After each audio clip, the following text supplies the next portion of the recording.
Hello नमस्कार दोस्तों, आप लोगों का आपके फेवरेट यूट्यूब चैनल में स्वागत है। देखिए, आज हम लोग इस वीडियो में जानेंगे डब्ल्यूबीजेई से रिलेटेड ढेर सारी जानकारियाँ। डब्ल्यूबीजेई से रिलेटेड ढेर सारी जानकारियाँ कहने का मतलब क्या है कि जो West Bengal joint entrance exam होता है उसका पैटर्न किस तरह से होता है और डब्ल्यूबीजेई में जो सवाल पूछे जाते हैं उनका सिलेबस क्या होता है, फिजिक्स केमिस्ट्री मैथ्स कितने मार्क्स का होता है, कितना समय दिया जाता है, सब वीडियो में हम लोग डिस्कस करेंगे एक एक करके। तो आप वीडियो में लास्ट तक बने रहिएगा, ठीक है। और आप इस चैनल पर बने रहिएगा। इस चैनल पर आपको डब्ल्यूबीजेई के previous year questions chapter wise और इम्पोर्टेंट जो कॉन्सेप्ट है वो बताए जाएंगे, ठीक है। जैसा कि आपने डब्ल्यूबीजेई का फॉर्म भर दिया होगा 2026 के लिए, और उसका जो एग्जाम डेट रखा गया है वो 24 मई को रखा गया है, रविवार को रखा गया है, ठीक है। ये जो एग्जाम होता है उसके थ्रू आप क्या कर सकते हैं, इंजीनियरिंग, टेक्नोलॉजी, फार्मेसी और आर्किटेक्चर्स किसी में भी क्या कर सकते हैं, एडमिशन ले सकते हैं, ठीक है। WBJEE West Bengal joint entrance examination board के द्वारा लिया जाता है एग्जाम, ठीक है। तो हम लोग सबसे पहले बात करते हैं यहाँ पर। देखिए, ये तो प्रोसेस दिया हुआ है फॉर्म का, तो आप तो फॉर्म भर चुके होंगे। फॉर्म में प्राइस कितना लगता है उसके बारे में बात किया जा रहा है, ठीक है। हम लोग यहाँ पर बात करने जा रहे हैं डब्ल्यूबीजेई के एग्जाम पैटर्न को लेकर और सिलेबस को लेकर, ठीक है। ध्यान से देखिएगा, सुनिएगा, समझ में आ जाएगा आपको बहुत आसानी से। और सबसे पहले आप ये ध्यान रखिए कि जिस तरह जेई मेंस का एग्जाम होता है, तो जेई मेंस में क्या होता है, ऑनलाइन एग्जाम होता है, कंप्यूटर बेस्ड एग्जाम होता है। सबसे पहले तो आपको ये समझना है कि ये जो एग्जाम होता है वो ऑफलाइन होता है, ओएमआर बेस्ड होता है, मतलब आपको इसमें ओएमआर भरना पड़ेगा। और इसमें आपको दो पेपर्स देने होते हैं, दो पेपर्स देने होते हैं कहने का मतलब एक पेपर होगा आपका मैथ्स का और एक साथ आपको मिलेगा फिजिक्स और केमिस्ट्री। फिजिक्स और केमिस्ट्री एक साथ मिलेगा। सिलेबस क्या है, तो सिलेबस बेसिकली क्लास और 11th और 12th का है, लेकिन सिलेबस को और हम लोग डिटेल्स में जानेंगे। आप वीडियो में लास्ट तक बने रहिएगा।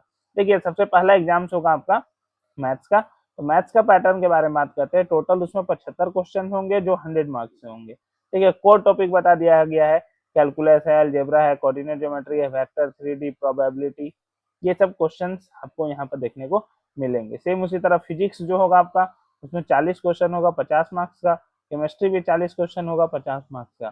फिजिक्स में इंपॉर्टेंट जो है mechanics, thermodynamics, electrostatics, magnetic effect of current, optics, modern physics, ये सबसे रिलेटेड क्वेश्चन देखने को मिलेंगे। Inorganic chemistry, chemical bonding, P block, physical chemistry में इक्विलिब्रियम, काइनेटिक्स, ऑर्गेनिक केमिस्ट्री भी देखने को मिलेगा। देखिए, एग्जाम जो है वो आपका 24 मई को रखा गया है, ठीक है। यदि कभी भी कोई चेंजेस होता है, लिखा गया है tentative and may be change in extra ordinary circumstances, यदि ऐसा कोई कंडीशन आता है तो चेंज हो सकता है। इस बार का जो डब्ल्यूबीजेई का एग्जाम हो रहा है वो लेट से हो रहा है। उसका पीछे का यदि हम कारण के बारे में बात करते हैं तो वेस्ट बंगाल में इलेक्शन है, इसके कारण जो डेट है वो थोड़ा सा बढ़ गया है, ठीक है। तो पहला पेपर होगा आपका मैथ्स का, जो 11 बजे से 1 बजे तक होगा, ठीक है। फिर बीच में आपको 1 घंटे का ब्रेक दिया जाएगा। फिर होगा पेपर 2, जो फिजिक्स एंड केमिस्ट्री एक साथ मिलेगा आपको पेपर, जो 2 से 4 बजे के बीच में होगा, ठीक है। और इसी के आधार पर आप पेपर 1 पेपर 2 में जब एग्जाम दे देंगे तो उसी के आधार पर आपका रैंक बनेगा, जिसे हम लोग एक बोलेंगे जीएमआर, जनरल मेरिट रैंक, और एक बनेगा आपका फार्मेसी मेरिट रैंक, पीएमआर। दो तरह का रैंक देखने को मिलेगा, ठीक है। यहाँ पे बोला गया है कि यदि आप पेपर 2 सिर्फ देते हैं तो पीएमआर सिर्फ रैंक बनेगा आपका, ठीक है। Such candidate may be considered for admission into pharmacy courses only except at Jadavpur University. Candidate appears only in paper 1 are not eligible for any rank. यदि आप सिर्फ पेपर 1 देते हैं, मतलब सिर्फ मैथ्स का एग्जाम देते हैं, तो आपको किसी भी तरह का कोई रैंक नहीं मिलने वाला है, ठीक है। पैटर्न की बात करते हैं। पैटर्न तो आपका एमसीक्यू रहने वाला है, लेकिन एमसीक्यू में भी यहाँ पर 3 तरह के कैटेगरीज होते हैं। ध्यान दीजिएगा, मैथ्स में, फिजिक्स में और केमिस्ट्री में, तीनों में। कैटेगरी 1 की यदि हम बात करते हैं सबसे पहले, तो हर क्वेश्चन 1 मार्क्स का होता है और नेगेटिव -1/4 होता है, मतलब आपका -0.25 मार्क्स कटेगा एक गलत से। ऐसे मैथ्स में कितने क्वेश्चन होते हैं, 50 क्वेश्चन होते हैं। और फिजिक्स में कितने क्वेश्चन होते हैं, 30। और केमिस्ट्री में भी 30 क्वेश्चन होते हैं, कैटेगरी 1। कैटेगरी 1 के बाद जैसे आप आगे बढ़ेंगे तो आपको मिलेगा कैटेगरी 2। कैटेगरी 2 में हर क्वेश्चन का जो मार्क्स होता है वो बढ़ जाता है, 2 मार्क्स का हो जाता है। नेगेटिव मार्किंग अभी भी 1/4 ही है, मतलब -हाफ कटेगा आपका, मतलब वहां -0.25 कट रहा था तो यहाँ पे कटेगा -0.5। इसमें 15 क्वेश्चन है मैथ्स में, फिजिक्स में 5 क्वेश्चन है और केमिस्ट्री में 5 क्वेश्चन है। कैटेगरी 3 की ओर बढ़ते हैं। देखिए कैटेगरी 1 कैटेगरी 2 में नेगेटिव मार्किंग था, कैटेगरी 3 की ओर बढ़ते हैं जो 2 मार्क्स का क्वेश्चन है और इसमें नेगेटिव मार्किंग नहीं है। ऐसे क्वेश्चन मैथ्स में 10 है, फिजिक्स में 5 है, केमिस्ट्री में 5 है। क्वेश्चन तब ये आता है कि इसमें नेगेटिव मार्किंग नहीं है, तो नेगेटिव मार्किंग नहीं है इसका मतलब सबसे पहले ये समझिए कि ऐसा नहीं है कि इसका सिर्फ एक ही आंसर होगा। ये जो क्वेश्चन होता है वो मोर देन 1 करेक्ट वाला होता है, इसीलिए वहां नेगेटिव मार्किंग नहीं रखा गया है। एक से ज्यादा सही हो सकता है इसमें, ठीक है। मोर देन 1 करेक्ट में आपको एक और चीज यहाँ पे हम बता देते हैं कि देखिए होगा क्या कि एक एग्जाम्पल लीजिए कि मान लीजिए क्वेश्चन नंबर 1 है, ठीक है। इसका ऑप्शन है A B C D, 4 option दिया गया आपके पास। हम कैटेगरी 3 का बात कर रहे हैं, ध्यान देना है, कैटेगरी 3 के बारे में बात कर रहे हैं। मान लीजिए आंसर है ए और सी, ए और सी, ठीक है। आपको पूरी तरह से आंसर नहीं पता था, आपको सिर्फ पता था कि ए होगा, तब तो सही है। आपको दो में से जैसे सिर्फ दो ही आंसर है तो एक सही है तो एक नंबर मिल जाएगा, लेकिन यदि आप ए और बी लगा देते हैं तो आपको एक भी मार्क्स नहीं मिलने वाला है। मतलब सही के साथ आप एक भी गलत लगा देते हैं तो आपको मार्क्स नहीं मिलने वाला है। यदि ए और सी लगाते हैं तब तो फुल मार्क्स मिलेगा, सिर्फ ए लगाते हैं तो एक नंबर मिल जाएगा, आधा नंबर, या फिर सिर्फ सी लगाते हैं तो भी नंबर मिलेगा आपको। लेकिन ए और बी लगा दिए, बी और सी लगा दिए या सी और डी लगा दिए तो आपको नंबर नहीं मिलने वाला है, ठीक है। और इसमें आपको नेगेटिव मार्किंग भी नहीं मिलेगा कैटेगरी 3 में, आपको टेंशन नहीं लेना है नेगेटिव मार्किंग को लेकर। तो इस तरह से टोटल आपका मैथ्स में हो गया 50 प्लस 15 प्लस 10, 75 क्वेश्चन 100 मार्क्स का। सेम उसी तरह फिजिक्स में हो गया आपका 30 plus 5 plus 5, total 40 question 50 marks का। सेम उसी तरह केमिस्ट्री में आपका 50 मार्क्स का क्वेश्चन। ये था पूरा आपका पैटर्न एग्जाम का कि किस तरह से आपका एग्जाम होने वाला है। अब हम लोग आते हैं सिलेबस की ओर, ठीक है। सिलेबस की ओर आते हैं हम लोग। ये रैंक वगैरह के बारे में बताया गया है कि रैंक किस तरह से बनेगा, आपको मतलब स्कोर सेम हो जाता है तो क्या होगा, ठीक है। ये हम लोग का ज्यादा काम का नहीं है, हम लोग बात करते हैं बेसिकली किसके बारे में, सिलेबस के बारे में। देखिए सिलेबस मेनली आपका 11-12 का ही है। यहाँ पे कॉलेज का नाम लिखा गया है कि कौन कौन सा कॉलेज एलिजिबल है। University of Calcutta, Jadavpur university, Bidhan Chandra Krishi Viswavidyalaya, west Bengal university animal and fishery science, फिर Uttar Banga Krishi Viswavidyalaya, GIS universities, techno India universities, फिर आपका बीटेक बायोटेक्नोलॉजी इसमें होता है, फिर Adamas universities, school of health and medical science pharma होता है, सिस्टर निवेदिता यूनिवर्सिटीज, ठीक है, नियोसिया यूनिवर्सिटीज। इस तरह का क्राइटेरिया दिया गया है। कहीं कहीं आपको बेसिकली जैसे यादवपुर वगैरह में आपको डोमिसाइल्स का जरूरत पड़ेगा, ठीक है। यदि आप डोमिसाइल नहीं है तो जो सीट है वो बहुत कम है। देखिए 90% of the general seat, general category seats in Jadavpur University, जो 90% जो सीट है वो किसका है, यादवपुर यूनिवर्सिटी का, ठीक है। अब हम लोग देखते हैं, देखिए यहाँ पे ये भी बोला गया है कि हम किसको डोमिसाइल्स के तौर पर कंसीडर करते हैं, किसको डोमिसाइल्स के तौर पर कंसीडर करते हैं। यहाँ साफ साफ लिखा गया है कि वेस्ट बंगाल में 10 साल से रहा हो कम से कम, या फिर परमानेंट रेसिडेंस हो वेस्ट बंगाल का, जिसका परमानेंट एड्रेस हो वेस्ट बंगाल का वो भी डोमिसाइल शो कर सकता है। आपको डोमिसाइल सर्टिफिकेट किससे बनाना है उसके बारे में दिया गया है। District magistrate, superintendent of police, commissioners, judicial magistrate, corporate area commissioners, assistant commissioner, deputy collector, मतलब deputy director, collector of Kolkata, सब में से किसी का भी बना सकते हैं, ठीक है। सीट जो रिजर्व है बेसिकली यदि हम बात करते हैं तो जो वेस्ट बंगाल का उसी के लिए है, दूसरा स्टेट के लिए सीट तो रिजर्व नहीं है, उसको जनरल कैटेगरी में माना जाएगा, मतलब कोई कैटेगरी नहीं है उसका अदर स्टेट्स का। और ये जो एग्जाम होता है वो लगभग में 1 लाख लोग देता है, ठीक है। ज्यादा लोग इसमें फॉर्म नहीं फिलअप करता है यदि हम बात करते हैं तो। अदर स्टेट्स का 20 से 25 हजार लोग एग्जाम देने का काम करता है यहाँ पर। तो हम लोग स्टार्ट करते हैं और यहाँ पे देखते हैं इसका जो सिलेबस है उसको अब, ठीक है। क्या देखते हैं, सिलेबस। देखिए सिलेबस क्या है डब्ल्यूबीजेई का। मैथ्स में यदि हम लोग आते हैं तो आपका अलजेब्रा है। अलजेब्रा में एपी जेपी एचपी मतलब सीक्वेंस एंड सीरीज से जितना भी जो टॉपिक है वो है आपका। दूसरा लॉग है, लॉगरिदम्स। फिर आपका कॉम्प्लेक्स नंबर क्या है, कॉम्प्लेक्स नंबर से रिलेटेड क्वेश्चंस। यहाँ पर आप देख सकते हैं क्यूब रूट ऑफ यूनिटी और इसके एप्लीकेशन से भी क्वेश्चंस है। डिमोवर्स थ्योरम से भी है, उसका स्टेटमेंट ओनली, उसका एप्लीकेशन। फिर पॉलिनोमियल इक्वेशन में बेसिकली क्वाड्रेटिक इक्वेशन का बात करते हैं हम लोग। ऐसे आप क्यूबिक भी ले सकते हैं लेकिन मेनली हम लोग किसका बात करते हैं, क्वाड्रेटिक इक्वेशन का। फिर आपके पास परमुटेशन एंड कॉम्बिनेशन है, पीएनसी जिसे हम लोग बोलते हैं। Principle of mathematical induction, PMI, short में इसको हम लोग क्या बोलते हैं, पीएमआई।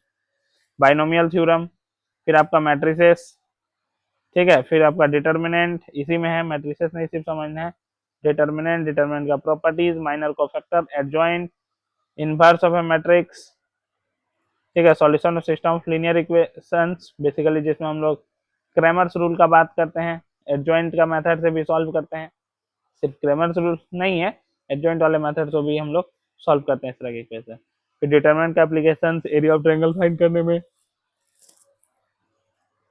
फिर आपका set relations of mapping, relation and its properties, statistics and probability. Trigonometry की बात करते हैं हम लोग। Coordinate geometry of two dimensions जिसमें section formula, distance formula, area of triangles, इसके कॉन्सेप्ट को देखते हैं हम लोग। उसके बाद आपका स्ट्रेट लाइन आता है। स्ट्रेट लाइन से रिलेटेड जितना भी टॉपिक है आपका जो आप 11th में पढ़ते हैं। सर्कल और कॉनिक सेक्शन, कॉनिक सेक्शन में आपका पैराबोला, एलिप्स, हाइपरबोला, उसके बारे में बात है। इक्वेशंस ऑफ पैराबोला, एलिप्स और हाइपरबोला स्टैंडर्ड फॉर्म में।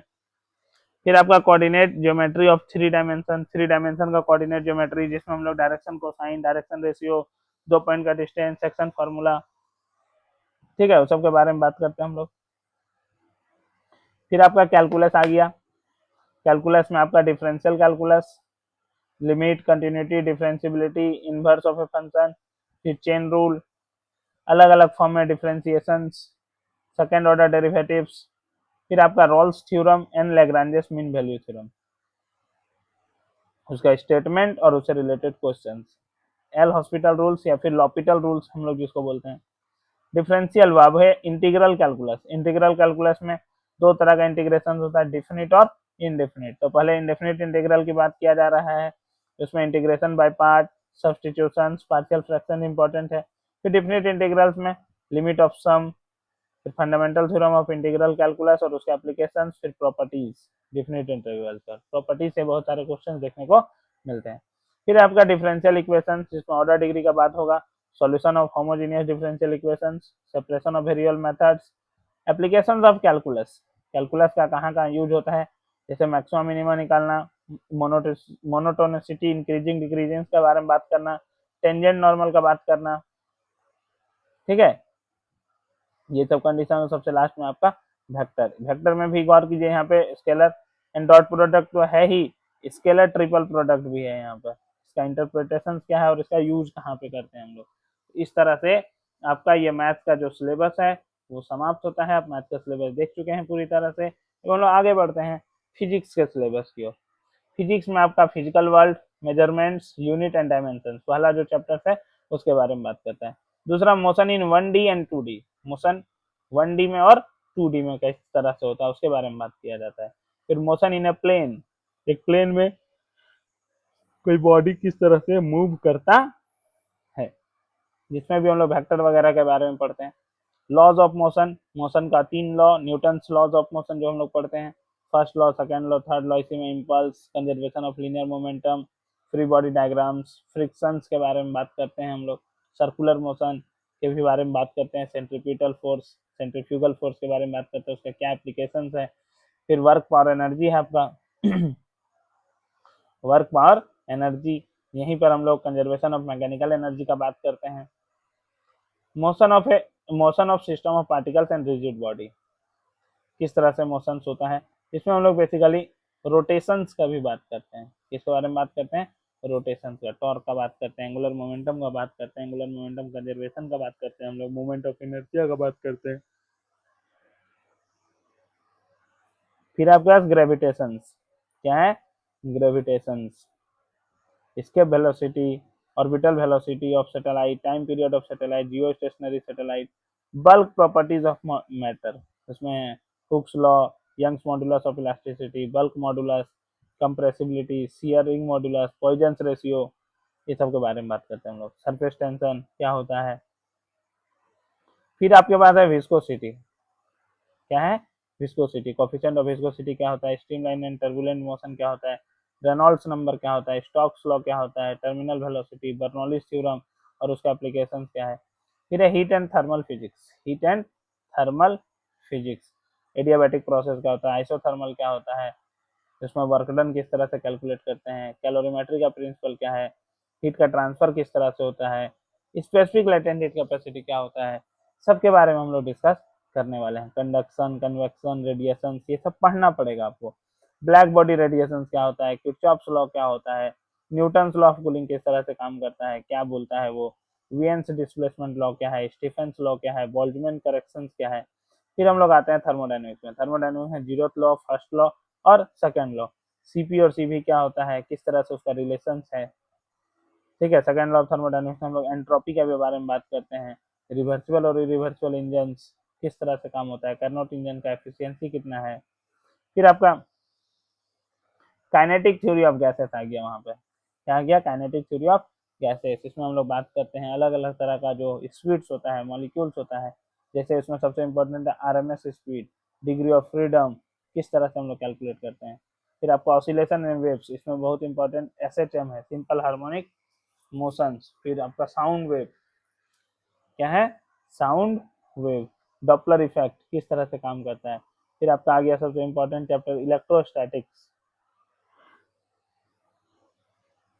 चार्ज जब रेस्ट में होता है तो किस तरह से क्या क्या देखने को मिलता है, जैसे कूलम्स लॉ, फिर इलेक्ट्रिक फील्ड, इलेक्ट्रिक फ्लक्स जिसको हम लोग गॉस थ्योरम्स बोलते हैं, इलेक्ट्रिक पोटेंशियल, कैपेसिटर्स, ये सब का डिस्कशन करते हैं हम लोग यहाँ पे। उसके बाद आता है आपका करंट इलेक्ट्रिसिटी, जिसको हम लोग Ohm's law, drift velocity, VI characteristics, series parallel combinations, battery का जो इंटरनल रेजिस्टेंस होगा उसके बारे में, कॉम्बिनेशन ऑफ सेल्स, और सबसे important Kirchhoff's law, KCL KVL किस तरह से अप्लाई किया जाता है, व्हीटस्टोन ब्रिज का प्रिंसिपल, मीटर ब्रिज का प्रिंसिपल, पोटेंशियोमीटर का principle. Magnetic effect of current and magnetism, जिसमें हम लोग बायोट-सावर्ट लॉ और स्टेट एक्सपेरिमेंट के बारे में बात करते हैं। ठीक है, आपका एम्पियर सर्किटल लॉ के बारे में बात करते हैं हम लोग। उसके बाद उसके के थ्रू हम लोग कैलकुलेट करते हैं कि मैग्नेटिक डायपोल कितना होगा, मैग्नेटिक फील्ड कितना होगा अलग अलग कंडीशंस के लिए, जैसे सोलेनॉइड हो गया, टोरॉइड हो गया। ठीक है, फिर हम लोग मैग्नेटिक परमेबिलिटी, मैग्नेटिक ससेप्टिबिलिटी, ठीक है, रिटेंटिविटी, क्वेरिसिविटी, हिस्टेरिसिस लूप, ये सब के बारे में बात करते हैं। पैरामैग्नेटिक, डायामैग्नेटिक, फेरोमैग्नेटिक सब्सटेंस क्या होता है, उसका क्या एग्जांपल्स है। फिर आपका आता है इलेक्ट्रोमैग्नेटिक इंडक्शंस, अल्टरनेटिंग करंट भी इसी में आ जाता है। फैराडेज लॉ, इंड्यूस ईएमएफ क्या होता है, इंड्यूस करंट क्या होता है, लेंज लॉ क्या होता है, ईडी करंट का कॉन्सेप्ट क्या है, सेल्फ इंडक्टेंस क्या होता है। फिर आपका म्यूचुअल इंडक्टेंस, अल्टरनेटिंग करंट क्या होता है, उसका पीक वैल्यू, आरएमएस वैल्यू किस तरह से कैलकुलेट करते हैं, उसमें एलसीआर सर्किट क्या होता है, फेजर डायग्राम हम लोग किस तरह से ड्रॉ करके लोग यूज करते हैं, एलआर सर्किट क्या होता है, एलसी सर्किट क्या होता है, पावर किस तरह से कैलकुलेट करते हैं। इसी में एसी जनरेटर्स और ट्रांसफार्मर का बात करने वाले हम लोग, वाटलेस करंट क्या होता है। फिर आपका आएगा इलेक्ट्रोमैग्नेटिक वेव्स। ठीक है, उसके बाद आपका आ जाएगा ऑप्टिक्स। ऑप्टिक्स में दो तरह का पार्ट है, पार्ट वन जिसमें आपको मिलेगा रे ऑप्टिक्स, या फिर इसी को हम लोग बोलते हैं ज्योमेट्रिकल ऑप्टिक्स। इसमें सब कुछ आपको देखने को मिलेगा, जितना भी बेसिक कॉन्सेप्ट है, साथ साथ में आगे चलकर कि क्या क्या प्रॉब्लम हो सकता है आँख में, आँख का डिफेक्ट, और उसको दूर करने के लिए किस तरह का लेंस वगैरह यूज कर सकते हैं। ऑप्टिक्स टू, जिसे हम लोग वेव ऑप्टिक्स के नाम से जानते हैं, इसमें हम लोग हाइजेंस प्रिंसिपल, इंटरफेरेंस, डिफ्रैक्शन के फिनोमेना को समझने का काम करते हैं। फिर आपका है एटॉमिक फिजिक्स, न्यूक्लियर फिजिक्स, मतलब एक तरह से मॉडर्न फिजिक्स बोल सकते हैं हम लोग इसको, क्या बोल सकते हैं, मॉडर्न फिजिक्स। फिर आपका सॉलिड स्टेट इलेक्ट्रॉनिक्स, जिसमें हम लोग कंडक्टर, इंसुलेटर, सेमीकंडक्टर के बारे में बात करते हैं। फिर आपका आ गया semiconductor diode, P N junction diode, उसका V I characteristics, logic gate, फिर जेनर डायोड क्या होता है, ये सब के बारे में बात किया जाता है। इस तरह से यहाँ पर आपका फिजिक्स का भी जो सिलेबस है वो क्या होता है, समाप्त होता है। अब हम लोग देखते हैं केमिस्ट्री के सिलेबस की ओर। पहला चैप्टर आपका some basic concept of chemistry, जिसमें हम लोग empirical formula, percentage composition, stoichiometry related question, limiting reagent से रिलेटेड क्वेश्चन और कैलकुलेशंस को देखते हैं। आगे बढ़ते हैं हम लोग तो आपको मिलेगा structure of an atoms, atom का स्ट्रक्चर किस तरह से होता है, वहां पर हम लोग de Broglie relationships, Heisenberg uncertainty principle, Schrodinger wave equations, फिर आपका quantum number, Aufbau principle, Pauli exclusion principle, Hund's rule, exchange energy, electronic configuration के बारे में बात करेंगे हम लोग। ठीक है, क्वांटम नंबर के बारे में बात होगा, classification of elements and periodicity in properties, मतलब पीरियोडिक टेबल, कुल मिलाकर बात है periodic table, atomic size, ionisation energy, electron affinity, electron negativity, उसके बारे में बात किया जा रहा है। Chemical bonding and molecular structures, इसी में हम लोग हाइब्रिडाइजेशन, VSEPR थ्योरी के बारे में बात करने वाले हैं हम लोग। कोवेलेंट बॉन्ड क्या होता है, लुईस डॉट स्ट्रक्चर क्या होता है, फॉर्मल चार्ज क्या होता है, हाइड्रोजन बॉन्डिंग क्या होता है, मॉलिक्यूलर ऑर्बिटल थ्योरी क्या होता है, सब चीज यहाँ पर हम लोग जानेंगे केमिकल बॉन्डिंग और मॉलिक्यूलर स्ट्रक्चर्स में। फिर आपके पास स्टेट्स ऑफ मैटर, सॉलिड और गैस, जिसे हम लोग आइडियल गैस इक्वेशन, पीवी बराबर एनआरटी, उसके बाद क्रिस्टलिन सॉलिड, एमॉर्फस सॉलिड क्या होता है, पैकिंग किस तरह से होता है, डिफेक्ट क्या होता है, वो सब के बारे में बात करने वाले हम लोग। Dalton's law of partial pressure, Graham's law, van der Waals equations, ठीक है, रियल गैस के लिए होता है। फिर आपका आ गया थर्मोडायनेमिक्स, जिसमें हम लोग internal energy, enthalpy change, entropy change, Hess law, ठीक है, फिर अलग अलग तरह का enthalpy, bond dissociation, combustion, formation, atomisation, ये सब के बारे में बात करने वाले हम लोग। गिब्स फ्री एनर्जी के बारे में बात करने वाले हम लोग। सेकेंड लॉ जिससे एंट्रोपी आता है उसके बारे में बात करेंगे। फिर आपका आएगा इक्विलिब्रियम, इक्विलिब्रियम मेनली केमिकल और आयनिक इक्विलिब्रियम होता है। केमिकल इक्विलिब्रियम में सबसे इंपॉर्टेंट ली चैटलियर प्रिंसिपल्स है, ठीक है। फिर आपका आयनिक इक्विलिब्रियम आ जाता है, इसमें बफर सॉल्यूशंस बहुत इंपॉर्टेंट है। क्या इंपॉर्टेंट है, बफर सॉल्यूशंस। फिर आपका आ गया 12th में solutions, colligative properties, Rawls law, Henry's law, ठीक है, 4 तरह का कॉलिगेटिव प्रॉपर्टीज है, वेंटो फैक्टर के बारे में बात करेंगे। फिर आपका आएगा केमिकल काइनेटिक्स, जिसमें जीरो ऑर्डर, फर्स्ट ऑर्डर और सेकंड ऑर्डर का बात करता है। तो यहाँ पे लिखा हुआ है सिर्फ जीरो और फर्स्ट ऑर्डर का, तो आपको जो क्वेश्चन देखने को मिलेगा जीरो और फर्स्ट ऑर्डर का देखने को मिलेगा, उससे रिलेटेड उसका हाफ लाइफ टाइम कितना होता है, किस तरह से वो रिएक्ट करता है, कोलिजन थ्योरी क्या है, आर्हेनियस इक्वेशन क्या है, एक्टिवेशन एनर्जी का कॉन्सेप्ट क्या है, कैटलिस्ट किस तरह का रोल निभाता है। फिर है आपका रेडॉक्स रिएक्शन, इसी में आगे बढ़ते हैं तो रेडॉक्स रिएक्शन क्या होता है, ऑक्सीडेशन नंबर किस तरह से हम लोग कैलकुलेट करते हैं, बैलेंसिंग किस तरह से करते हैं, ये सब के बारे में हम लोग यहाँ पे देखने वाले हैं। अगला चैप्टर है आपका इलेक्ट्रोकेमिस्ट्री, नाम ही है इलेक्ट्रोकेमिस्ट्री, केमिकल और इलेक्ट्रिक का यूज होने वाला है। अलग अलग तरह का सेल्स पढ़ते हैं हम लोग, इसी में कोहरॉल्स लॉ है हम लोग के पास।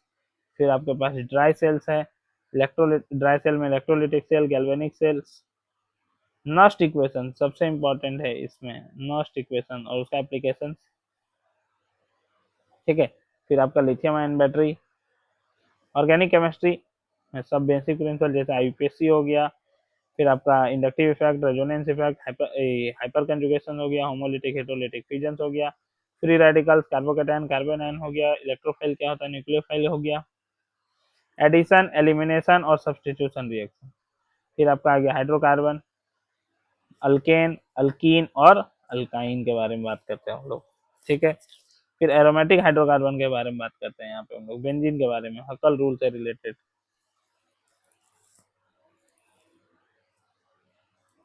फिर आपका halo alkane and hello arenes, उसके बाद alcohol, phenols and ethers, alcohols, phenols and ethers. फिर आपका जो चैप्टर है वो है एल्डिहाइड, कीटोन और कार्बोक्सिलिक एसिड्स, इसको भी दो पार्ट में बांट दिया, एल्डिहाइड कीटोन लिख दिया, फिर कार्बोक्सिलिक एसिड लिख दिया, लेकिन है एक ही चैप्टर, ध्यान रखना है। फिर आपका होगा ऑर्गेनिक कंपाउंड्स कंटेनिंग नाइट्रोजन्स, जैसे कि amines, cyanide, isocyanide, diazonium salt, सब एमाइन चैप्टर में ही देखने को मिलेगा आपको। फिर लास्ट में आपका बायोमोलिक्यूल्स, इसमें carbohydrate, protein, nucleic acid, polymers भी है। एस ब्लॉक एलिमेंट में ग्रुप 1 और ग्रुप 2 का element, P block element group 13, 14, 15, 16, 17 और 18, सारा ग्रुप के बारे में। फिर D and F block element, D and F block element किस तरह से यहाँ पे काम होता है। यहाँ पे जो इम्पोर्टेंट है वो K2Cr2O7 और KMnO4 का प्रिपरेशन किस तरह से करते हैं। एफ में देखिए लेंथेनॉइड्स है, एक्टिनॉइड्स है। फिर अगला इंपॉर्टेंट जो है वो है कोऑर्डिनेशन कंपाउंड्स। क्या है? Coordination compound. यहाँ पे हम लोग VBT, फिर आपका CFT, crystal field splitting energy, IPAC naming, isomerism, सबका बात करते हैं। फिर एनवायरमेंटल केमिस्ट्री, पॉल्यूशन से रिलेटेड क्या क्या प्रॉब्लम क्रिएट हो सकता है। और सबसे last qualitative and quantitative analysis के बारे में बात करता है, जिसमें हम लोग लेसिग्नेस टेस्ट के बारे में बात करते हैं, नाइट्रोजन, सल्फर और हेलोजन का करते हैं। फिर अलग अलग और टेस्ट है हम लोग के पास, एसिड रेडिकल्स और बेसिक रेडिकल्स के बारे में। एसिड रेडिकल्स मतलब जिसका नेगेटिव चार्ज हो, एनायन, और बेसिक रेडिकल्स मतलब जो कैटायन हो, प्लस चार्ज हो। इस तरह से आपका यहाँ पर सिलेबस क्या होता है, खत्म होता है, फिजिक्स, केमिस्ट्री और मैथ्स का। इसमें यही बोला गया है कि आप यदि जाते हैं तो किसी भी तरह का चीटिंग वगैरह लेके नहीं जाना है, नहीं तो आपका एग्जाम जो होगा वो कैंसिल हो सकता है। ठीक है, अपने साथ आधार कार्ड लेके जाएं। देखिए, any photo identity card in original such as Aadhaar card, PAN card, passport, voter card, 10th standard admit card, school ID card पे भी चल सकता है। ठीक है, ये प्रोसेस है। तो इस वीडियो को यहीं पर हम लोग क्या करते हैं, समाप्त करते हैं। ये कोड दिया हुआ एग्जाम का, अब इसमें कुछ है नहीं।